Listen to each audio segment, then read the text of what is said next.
Menjadi seorang dokter kecantikan di sebuah klinik besar di Jakarta terkesan sangat-sangatlah mewah. Menurut pandangan banyak orang, wah gajinya pasti besar tuh. Kenyataannya nggak seindah yang terlihat. Nyatanya saya masih seorang karyawan, berjas putih, berpenampilan rapi, namun tetap mempunyai kewajiban untuk hadir 7 jam dalam sehari. Dan tentunya baru akan dibayar kalau saya mendapatkan pasien.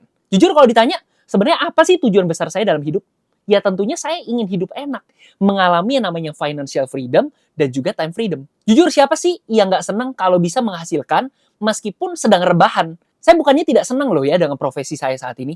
Jujur saya sangat-sangat bersyukur. Namun terkadang saya harus realistis juga dong dengan tujuan besar saya. Kalau kayak gini terus mau sampai kapan? Banyak orang mengatakan, sabar Ken, kamu lihat loh senior-senior kita, sekarang hidupnya makmur. Ya saya nggak mengatakan itu salah sih. Saya setuju dengan hal itu. Tapi kenapa harus menunggu 20, 30, 4 tahun lagi untuk bisa hidup sukses? Padahal nyatanya sekarang udah banyak sekali bukti mungkin kok untuk sukses di usia muda. Dan jujur sangat-sangat masuk akal. Kesibukan saya jujur sangat-sangat menguras waktu saya. Saya tahu kalau saya harus segera mencari jalan keluar. Jika tidak, saya akan menjadi hamba uang. Bekerja keras demi sesuatu yang namanya uang, mengorbankan waktu dan tenaga saya yang sifatnya terbatas. Karena ada pepatah mengatakan, jika kamu mencari buah, datanglah ke pasar buah. Jika kamu mencari ikan, datanglah ke pasar ikan. Jika kamu mencari uang, datanglah ke pasar keuangan, which is adalah financial market. Alhasil, saya mulai memutuskan untuk terjun ke dunia investasi, khususnya auto trading ya. Awalnya terlihat indah, saya merasakan yang namanya passive income. Duduk diam tapi menghasilkan. Tapi sayangnya, mungkin karena saya masih baru ya di kala itu, di dunia tersebut, investasi yang saya lakukan jadi kurang teliti. Di mana investasi yang saya lakukan berakhir dengan buruk.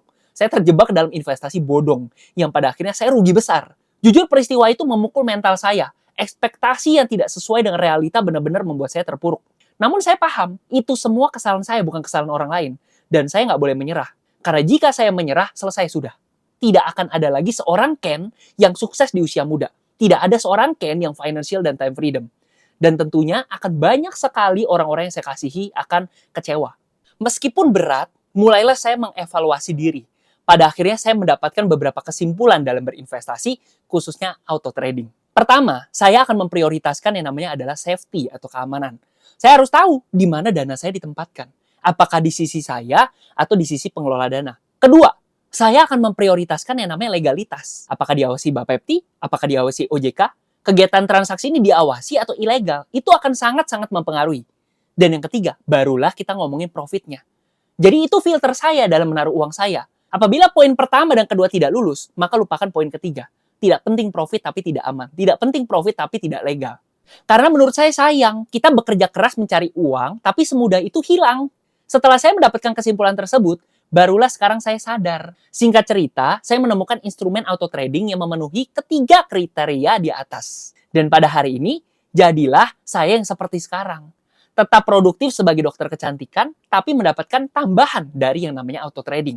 Dan kalau saya saja bisa terbantu, mungkin Anda semua juga akan terbantu. Untuk itu, silakan Anda isi form yang ada di bawah ini untuk mendapatkan informasi lebih lengkapnya.